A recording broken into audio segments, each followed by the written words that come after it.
साल 1985 Japan airlines flight 123 airplane का bulkhead टूटा। एरोप्लेन की बॉडी से टेल अलग हो गई और 520 जानें चली गई। साल 1991 ऑस्ट्रेलिया की लॉर्डा एयर फ्लाइट 004 फ्लाइट बैंकॉक से वियना जा रही थी। एयरप्लेन हवा में ही पलट गया क्योंकि इंजन का रिवर्स थ्रस्ट सिस्टम अचानक एक्टिव हो गया।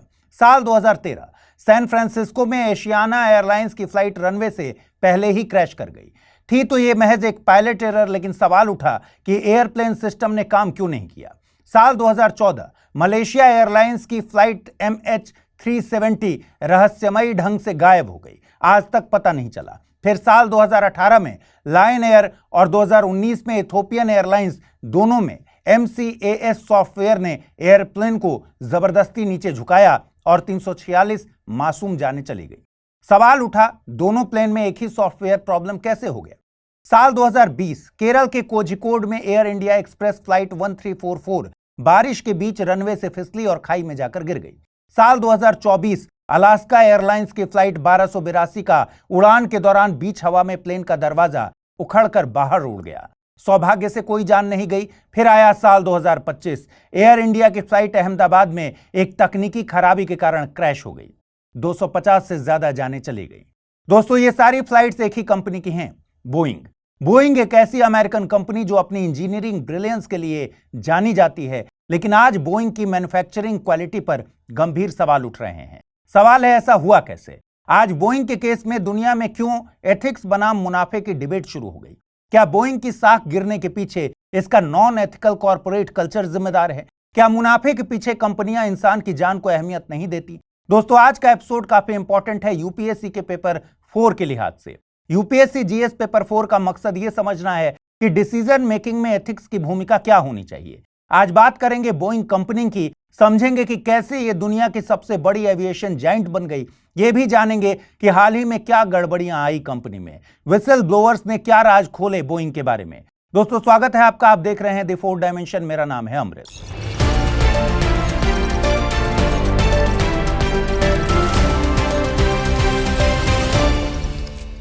यूपीएससी की तैयारी का हर दिन कीमती होता है और हर कल की राह आज से ही बनती है।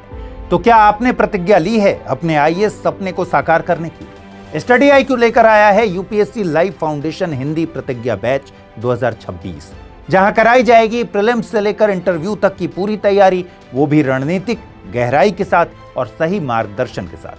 इस बैच में आपको मिलेंगी 1000+ घंटों की लाइव और रिकॉर्डेड कक्षाएं, 1-to-1 personalised mentorship, daily current affairs, test series और सीसेट का कंप्लीट कवरेज, प्रीलिम्स और मेंस रेसिडेंशियल प्रोग्राम यानी PRP और MRP डिसिप्लिन के साथ फोकस भी, इंटरव्यू गाइडेंस प्रोग्राम, IGP, अंतिम दौर तक स्टडी IQ आपके साथ रहेगा। और इतना ही नहीं, प्रीलिम्स में सफल होने पर मिलेगा पूरा फीस वापस। टॉप स्कोरर को मिलेगा 11,000 रुपए का नगद पुरस्कार। अब तय कीजिए, आप सिर्फ सपना देखेंगे या उसके लिए स्टडी IQ के साथ मिलकर प्रतिज्ञा निभाएंगे। यूज करें कोड अमृत लाइव और पाएं मैक्सिमम डिस्काउंट हमारे गोल्ड, प्लैटिनम और डायमंड बैचेस पर। अगर अब भी कोई सवाल हो तो डिस्क्रिप्शन में दिए गए लिंक पर क्लिक करें या मुझे सीधा मेल करें amrit@studiiq.com पर। यूपीएससी 2026, आपकी प्रतिज्ञा हमारा मार्गदर्शन। साल था 1916। एक अमेरिकन व्यक्ति लकड़ी का बिजनेस करता था। नाम था विलियम E. बोइंग।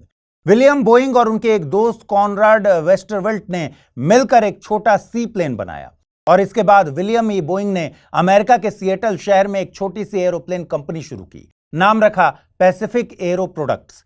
1917 में कंपनी का नाम बदला और दुनिया के सामने आई बोइंग एरोप्लेन कंपनी।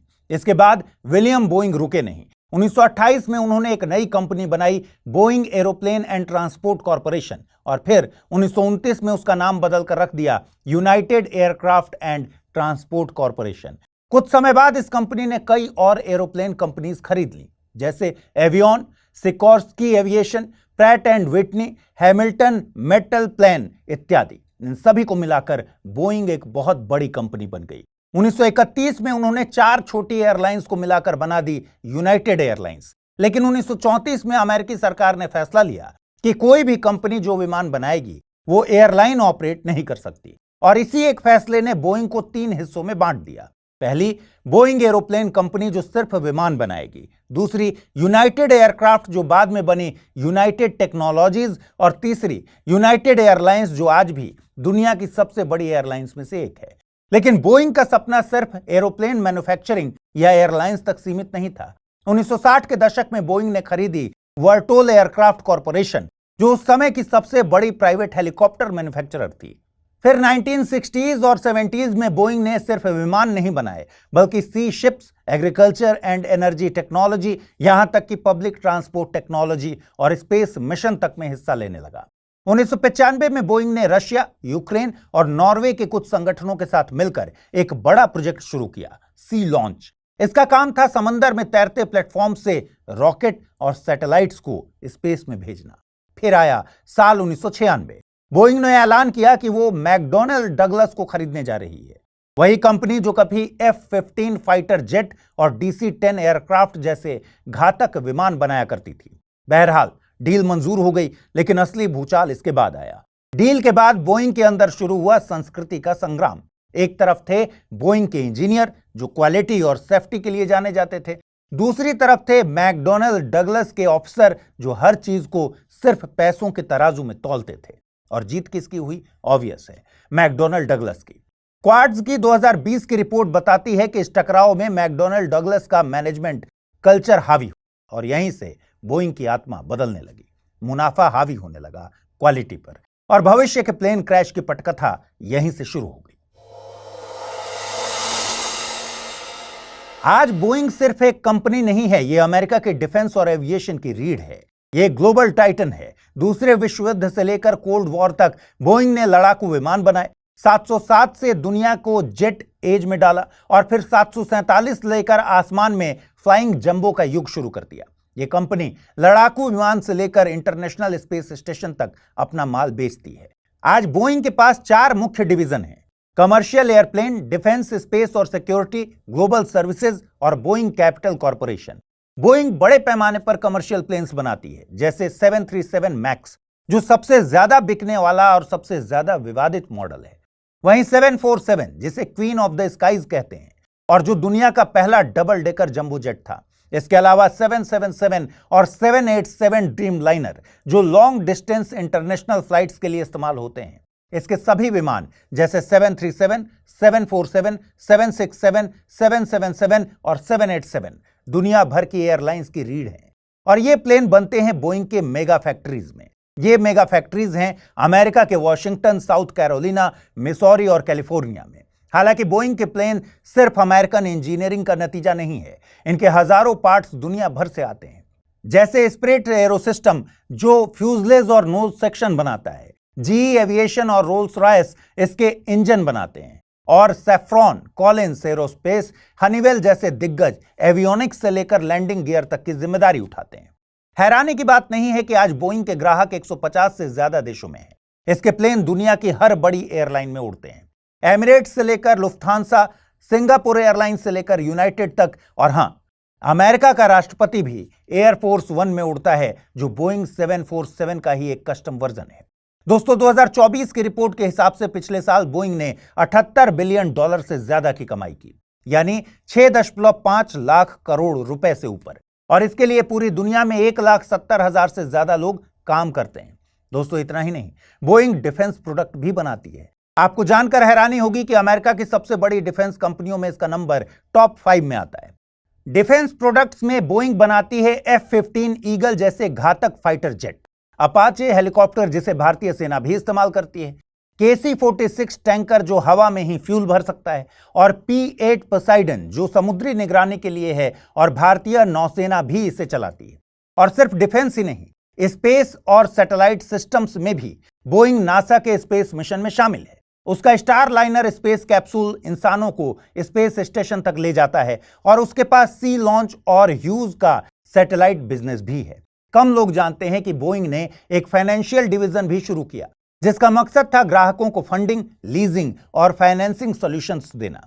यानी सिर्फ जहाज नहीं, उसका पैसा और पेमेंट मॉडल भी बोइंग तय करता है। तो इस प्रकार बनी बोइंग दुनिया की सबसे बड़ी एरोस्पेस कंपनी। आज बोइंग अब सिर्फ एक एरोप्लेन कंपनी नहीं है, यह बन चुकी है एक एरोस्पेस इंडस्ट्रियल एम्पायर। इसके पास पैसा है, पावर है और पॉलिसी पर असर डालने की ताकत है। लेकिन जब इतना सब कुछ एक जगह इकट्ठा हो जाता है तो कई बार एथिक्स, ह्यूमन सेफ्टी और पब्लिक ट्रस्ट प्रॉफिट मार्जिन के नीचे दब जाते हैं। दोस्तों, यही बोइंग जो कभी अमेरिका की टेक्नोलॉजिकल महाशक्ति का प्रतीक था, लेकिन आज उसका नाम सुनते ही यात्री नर्वस हो जाते हैं। पायलट्स भी इसे उड़ाने से डर रहे हैं। हाल ही में हुआ अहमदाबाद प्लेन क्रैश लोगों को इसने और भी डरा दिया। लेकिन असल सवाल यह है कि ऐसा क्या हुआ कि आज बोइंग की साख आसमान में नहीं, जमीन पर पड़ी हुई है। क्या है बोइंग की समस्याएं? बोइंग की सबसे बड़ी समस्या है प्रॉफिट ओवर इंजीनियरिंग। यह समस्या तब खड़ी हुई जब सेफ्टी नहीं बल्कि स्पीड की परफॉर्मेंस इंडिकेटर बन गई। बोइंग की समस्याओं की जड़ कोई एक हादसा नहीं है, बल्कि वो कॉर्पोरेट ट्रांसफॉर्मेशन है जो 1997 में मैकडोनाल्ड डगलस के साथ विलय के बाद शुरू हुआ। इससे पहले बोइंग एक इंजीनियर ड्रिवन कंपनी थी। यहां इंजीनियरिंग में डिजाइन और सुरक्षा प्राथमिकता होती थी, लेकिन विलय के बाद फोकस शिफ्ट हो गया इंजीनियरिंग से मैनेजमेंट और इनोवेशन से कॉस्ट कटिंग की ओर। इस बदलाव ने प्रोडक्शन स्पीड और शेयर होल्डर वैल्यू को गॉड टर्म बना दिया, जिसके नीचे सेफ्टी, ट्रायल और एथिक्स सब कुछ दब गए। बोइंग ने कॉस्ट कटिंग के नाम पर स्पिरिट एरोसिस्टम्स जैसी कंपनियों को क्रिटिकल पार्ट्स बनाने का काम दे दिया। स्पिरिट एरोसिस्टम्स वो कंपनी है जो फ्यूजलेज और फ्लाइट कंट्रोल सिस्टम्स तक बनाती है। निस्संदेह यह एक कॉस्ट सेविंग उपाय था, लेकिन इसने बोइंग को अपनी सबसे इंपॉर्टेंट प्रोसेस पर कंट्रोल खोने पर मजबूर कर दिया। एक बात और दोस्तों, बोइंग के एरोप्लेन्स की डिजाइन होती है सिएटल में, मैन्युफैक्चरिंग होती है कैनसस में और असेंबलिंग होती है चार्ल्सटन में। इससे एक फ्रैगमेंटेड रिस्पॉन्सिबिलिटी बन जाती है जो अकाउंटेबिलिटी को धुंधला कर देती है। इसके अलावा बोइंग 737 मैक्स में लगाया गया MCAS यानी मैन्यूवरिंग कैरेक्टरिस्टिक्स ऑगमेंटेशन सिस्टम, जो हमेशा ही सवालों के घेरे में रहा है। यह एक ऐसा सिस्टम था जिसे केवल एक सेंसर से डेटा मिलता था, यानी एक सिंगल पॉइंट ऑफ फेलियर था। हैरानी की बात यह थी कि FAA और दुनिया भर के एविएशन रेगुलेटर्स इस डिजाइन को अप्रूव कर चुके थे, जबकि सिस्टम इतना फ्लॉड था कि एक छोटी सी सेंसर ग्लिच पूरी फ्लाइट को नीचे गिरा सकती थी। MCAS एक क्लासिक उदाहरण है डिजाइन ह्यूब्रिस का। डिजाइन ह्यूब्रिस का मतलब क्या होता है? टेक्निकल घमंड। जब इंजीनियर या कंपनियां अपने डिजाइन को इतना परफेक्ट मानने लगती हैं कि वे उसकी खामियां या जोखिम देखना बंद कर देती हैं। चलिए मान लिया कि यह सब तो कंपनी का इंटरनल मैटर है, पर हम ये तो कह सकते हैं ना कि कोई तो होगा जो नजर रख रहा होगा बोइंग के कामकाज पर, यानी कोई रेगुलेटरी बॉडी तो होगी। है, बिल्कुल है। FAA जैसी रेगुलेटरी संस्थाएं बोइंग के साथ डेकेड्स से काम कर रही हैं, लेकिन 2005 के बाद FAA ने ऑर्गेनाइजेशन डेजिग्नेशन ऑथराइजेशन सिस्टम लागू किया, जिसमें बोइंग के अपने इंजीनियर्स को सेफ्टी सर्टिफिकेशन देने की अनुमति दे दी गई। यहीं पर सेल्फ सर्टिफिकेशन नाम की सबसे खतरनाक प्रथा जन्मी, जिसमें निर्माता खुद को ही मान्यता देने लगे। FAA और बोइंग के बीच की लाइन इतनी धुंधली हो गई कि अब यह भरोसे का नहीं बल्कि एक इंस्टीट्यूशनल कॉम्प्रोमाइज का मामला बन गया। फिर भी कुछ लोगों ने आवाज उठाई। ये वो लोग थे जो खुद कभी बोइंग के अंदर थे, जिन्होंने सिस्टम के भीतर खड़े होकर देखा था कि कैसे स्पीड ओवर सेफ्टी की संस्कृति ने जिंदगियों की कीमत पर मुनाफा कमाया। यही हैं बोइंग के विसल ब्लोअर्स। पहला नाम है जॉन बर्नेट, बोइंग के पूर्व क्वालिटी मैनेजर जिन्होंने 30 साल तक कंपनी में काम किया। उन्होंने खुलासा किया कि 787 ड्रीम लाइनर के प्रोडक्शन के दौरान जानबूझकर फॉल्टी पार्ट्स लगाए जा रहे थे और इससे एयरक्राफ्ट के ऑक्सीजन सिस्टम में 25% तक फेलियर की संभावना है, यानी इमरजेंसी के समय 1/4 यात्रियों को ऑक्सीजन ही नहीं मिलेगी। उन्होंने NIOSH और FAA दोनों को विद प्रूफ बताया और बाद में बोइंग के खिलाफ कानूनी लड़ाई शुरू की। लेकिन 2024 में जब वो चार्ल्सटन में कोर्ट के लिए डिपोजिशन दे रहे थे, उन्हें होटल के कमरे में संदिग्ध हालात में मृत पाया गया। रिपोर्ट कहती है गनशॉट वुंड था और मामला आत्महत्या जैसा लगता है। लेकिन खुद सोचिए, क्या वाकई एक लड़ने वाला विसल ब्लोअर अचानक आत्महत्या कर लेगा जब वो सच को कोर्ट में लाने ही वाला था? इस लिस्ट में दूसरा नाम है एडवर्ड पियर्सन का। ये थे बोइंग के 737 मैक्स प्रोग्राम के सीनियर मैनेजर। इन्होंने 2018 में ही FAA और कंपनी दोनों को वार्न किया था कि रेंटन फैक्ट्री में कैओस का माहौल है। प्लेन बिना पूरी टेस्टिंग के असेंबल हो रहे हैं, सप्लाई चेन में देरी की वजह से वर्कर्स प्रेशर में हैं और सेफ्टी रिपोर्ट्स को नजरअंदाज किया जा रहा है। पियर्सन ने कांग्रेस में गवाही दी कि ये हादसे टल सकते थे अगर कंपनी ने वक्त रहते सुन लिया होता। FAA तक ने माना कि उनकी चेतावनी को गंभीरता से नहीं लिया गया।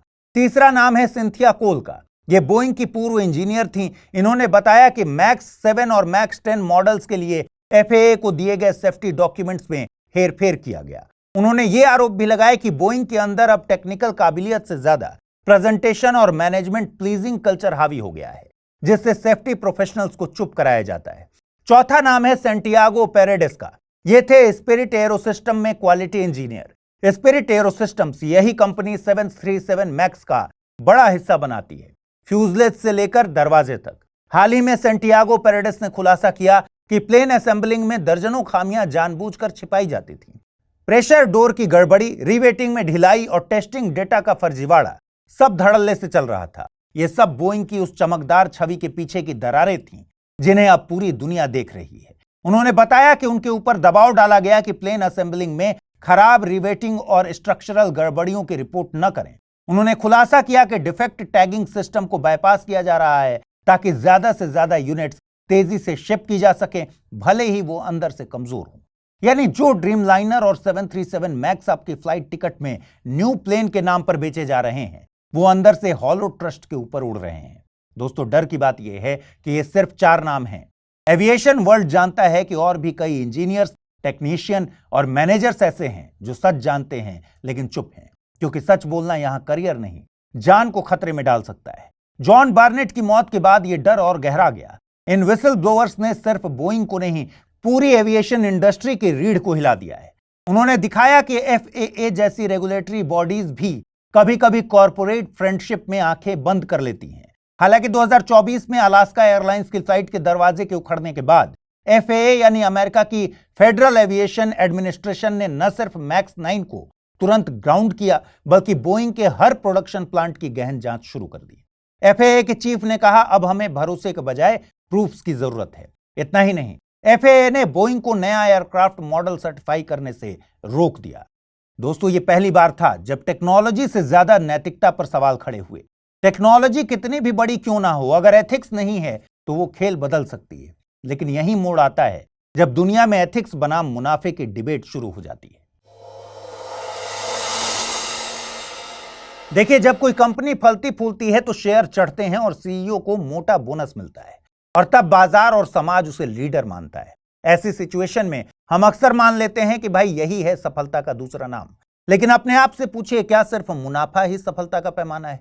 क्या कॉर्पोरेट वर्ल्ड में नैतिकता का कोई स्थान नहीं बचा? बोइंग का ताजा मामला इस सवाल को फिर से जिंदा करता है। जब प्रॉफिटेबिलिटी ही अंतिम लक्ष्य बन जाए और एथिक्स सिर्फ पावर पॉइंट की स्लाइड में सिमट कर रह जाए, तो कंपनियां सिर्फ उत्पाद नहीं, विश्वास भी खोने लगती हैं। बोइंग के केस में तो जाने ही जा रही हैं। देखिए, एडम स्मिथ ने कहा था, it is not from the benevolence of the butcher, the brewer और the baker that we expect our dinner, but from their regard to their own interest. यानी बिजनेस अपने हित में काम करता है, लेकिन एडम स्मिथ ने साथ ही यह भी लिखा था, मार्केट्स नीड मोरालिटी। समस्या तब होती है जब मार्केट का इंटरेस्ट नैतिकता की हदें पार कर जाए। बोइंग कभी इंजीनियरों की सुनता था। हर डिजाइन, हर पेंच, हर टेस्ट में गुणवत्ता और सुरक्षा प्राथमिकता थी। लेकिन 1997 में मैकडोनाल्ड डगलस के साथ विलय के बाद इंजीनियरिंग एक कॉस्ट सेंटर बन गई और शेयर होल्डर वैल्यू एक अल्टीमेट गोल। नतीजा, भीषण विमान हादसे और सैकड़ों मौतें। सवाल यह है कि नैतिकता सिर्फ HR पॉलिसी तक सीमित क्यों रह गई है? बोइंग में विसल ब्लोअर्स ने जब सुरक्षा को लेकर सवाल उठाए तो उन्हें दबाया गया, डराया गया और अलग थलग कर दिया गया। Cynthia Kaul, John Barnett, Edward Pearson, ये सब नैतिकता के सच्चे सैनिक थे, पर अपनी ही कंपनी ने इन्हें बना दिया प्रॉब्लम क्रिएटर्स। क्यों? क्योंकि कंपनियां आज कंप्लायंस को ही एथिक्स मान बैठी हैं। सोचती हैं अगर कानून नहीं तोड़ा तो सब ठीक है। लेकिन जैसा कांट ने कहा था, act only according to that maxim whereby you can at the same time will that it should become a universal law। यानी अगर कोई फैसला पूरी दुनिया के लिए लागू करने लायक नहीं है तो वह नैतिक नहीं हो सकता। इसे ऐसे समझिए कि अगर कोई सोचता है कि मैं झूठ बोल सकता हूं जब मुझे फायदा हो, तो क्या वो चाहता है कि यह नियम सब पर लागू हो? अगर सब झूठ बोलने लगें तो समाज में भरोसा ही खत्म हो जाएगा। इसलिए ये नीति यूनिवर्सल नहीं बन सकती और कांट के अनुसार ये नैतिक नहीं है। सच तो यह है कि आज कॉर्पोरेट गवर्नेंस में एनवायरमेंटल सोशल गवर्नेंस स्कोर एक ट्रेंड बन चुका है। एथिक्स अब सिर्फ दिखावे की बात रह गई है, असल मूल्य नहीं। एथिक्स वो गहना हो गया है जिसे लोग सिर्फ खास मौके पर पहनते हैं, डॉक्टर एपीजे अब्दुल कलाम ने कहा था, a nation is great not by the number of missiles it has but by the character of its people. यही बात कंपनियों पर भी लागू होती है। एक कंपनी की ग्रेटनेस उसके रेवेन्यू से नहीं, उसके कैरेक्टर से तय होती है। यानी क्या वो मुश्किल समय में सही निर्णय लेती है, क्या वो शॉर्टकट्स से बचती है। देखिए, एक बात समझिए, कोई समाज मुनाफे को गलत नहीं कहता, लेकिन जब मुनाफा इंसानी जान से ऊपर हो जाए तो ये एक नैतिक संकट जरूर बन जाता है। बोइंग ने 737 मैक्स में एक फ्लॉड MCAS सिस्टम लॉन्च किया, FAA से सेल्फ सर्टिफिकेशन लिया, कोई एक्सटर्नल जांच नहीं करवाई। ये एक डिजाइन गलती नहीं थी, ये एक मोरल एरर था।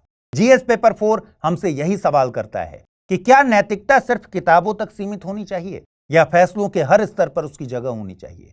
बोइंग के केस से हम सीखते हैं कि जब डिसीजन मेकिंग से एथिक्स हटा दिया जाए तो ट्रांसपेरेंसी खत्म हो जाती है, ट्रस्ट खत्म हो जाता है और जानें चली जाती हैं। बोइंग का केस एक आइसोलेटेड कॉर्पोरेट एक्सीडेंट नहीं है, यह आधुनिक पूंजीवाद की नैतिक विफलता का सबूत है, जिसमें कॉस्ट कटिंग इंजीनियरिंग टैलेंट को हराती है, बोर्ड रूम्स की मीटिंग्स रनवे से ऊपर हो जाती हैं और मुनाफा नैतिकता से बड़ा। और यही वो पॉइंट है जब आप जैसे यूपीएससी एस्पिरेंट्स और फ्यूचर सिविल सर्वेंट्स को समझना होगा कि नैतिकता सिर्फ क्लासरूम्स की चीज नहीं है, बल्कि जमीन पर, प्रशासन में और कंपनियों में हर जगह जरूरी है। देखिए, एक और बात याद रखिए, relativity applies to physics not ethics. यानी नैतिकता सापेक्ष नहीं होती। सरकार हो या कॉरपोरेशन, सही हो या गलत, इसकी लकीर हमेशा साफ होनी चाहिए। बोइंग की कहानी हमें यह भी बताती है कि कोई भी ब्रांड कितना भी पुराना हो, अगर वो एथिक्स और अकाउंटेबिलिटी खो दे तो वो सिर्फ एयरप्लेन्स ही नहीं, भरोसा भी गिरा सकता है।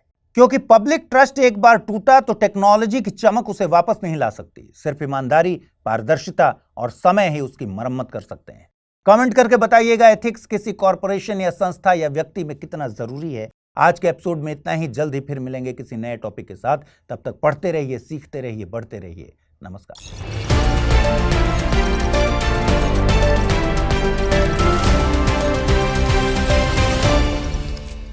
यूपीएससी की तैयारी का हर दिन कीमती होता है और हर कल की राह आज से ही बनती है। तो क्या आपने प्रतिज्ञा ली है अपने आईएएस सपने को साकार करने की? स्टडी IQ लेकर आया है यूपीएससी लाइव फाउंडेशन हिंदी प्रतिज्ञा बैच 2026, जहां कराई जाएगी प्रीलिम्स से लेकर इंटरव्यू तक की पूरी तैयारी, वो भी रणनीतिक गहराई के साथ और सही मार्गदर्शन के साथ। इस बैच में आपको मिलेंगी 1000+ घंटों की लाइव और रिकॉर्डेड कक्षाएं, 1-to-1 personalised mentorship, daily current affairs, test series और सीसेट का कंप्लीट कवरेज, प्रीलिम्स और मेंस रेसिडेंशियल प्रोग्राम यानी PRP और MRP डिसिप्लिन के साथ फोकस भी, इंटरव्यू गाइडेंस प्रोग्राम, IGP अंतिम दौर तक स्टडी IQ आपके साथ रहेगा। और इतना ही नहीं, प्रीलिम्स में सफल होने पर मिलेगा पूरा फीस वापस। टॉप स्कोरर को मिलेगा 11,000 रुपए का नगद पुरस्कार। अब तय कीजिए, आप सिर्फ सपना देखेंगे या उसके लिए स्टडी IQ के साथ मिलकर प्रतिज्ञा निभाएंगे। यूज करें कोड अमृत लाइव और पाएं मैक्सिमम डिस्काउंट हमारे गोल्ड, प्लैटिनम और डायमंड बैचेस पर। अगर अब भी कोई सवाल हो तो डिस्क्रिप्शन में दिए गए लिंक पर क्लिक करें या मुझे सीधा मेल करें amrit@studiiq.com पर। यूपीएससी 2026, आपकी प्रतिज्ञा, हमारा मार्गदर्शन। हिंदी में यूपीएससी की तैयारी से संबंधित प्रोग्राम्स को देखने के लिए सब्सक्राइब करें स्टडी IQ IAS हिंदी।